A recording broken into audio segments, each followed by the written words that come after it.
Bonjour tout le monde, bienvenue dans Starter. Alors pour faire suite à la capsule d'hier concernant la confiance en soi, j'aimerais partager avec vous aujourd'hui un conseil que j'ai déjà donné et donné à de nombreuses reprises dans les différentes saisons de Starter, mais vu le nombre de personnes qui sont encore et toujours à la recherche de cette confiance en eux, cette confiance qui leur manque, je vais la redonner une fois de plus, cette petite recette.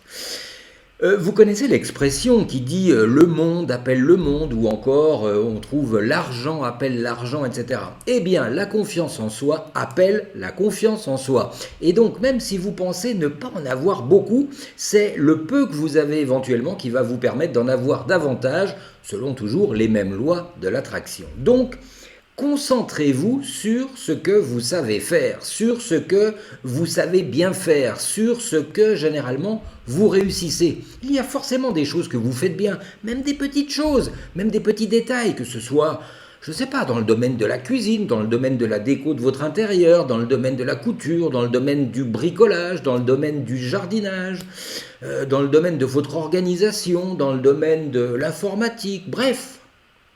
Concentrez-vous sur ce que vous réussissez et sur ce que vous savez faire.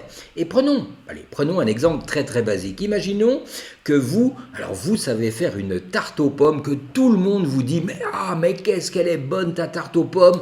Ce qui veut dire que dans ce domaine-là, vous êtes une championne. Pour un autre, ce sera être doué de ses mains pour bricoler dans la maison. Pour un autre, ce sera bricoler la mécanique de sa voiture. Et peut-être que ces gens-là qui savent bricoler ne savent pas faire une bonne tarte aux pommes comme vous.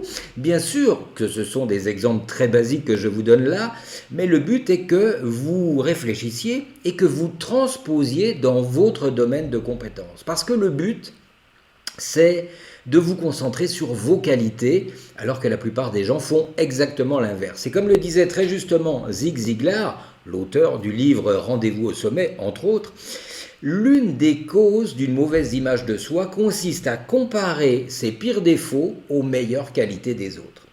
Et donc forcément, si vous n'avez pas confiance en vous, forcément vous vous dévalorisez. Et si vous vous dévalorisez, vous avez forcément une piètre estime de vous-même, une piètre estime de soi. Donc concentrez-vous sur tout ce que vous savez bien faire et que les autres ne savent pas faire, en tout cas aussi bien que vous. Et vous verrez, ça donne des ailes.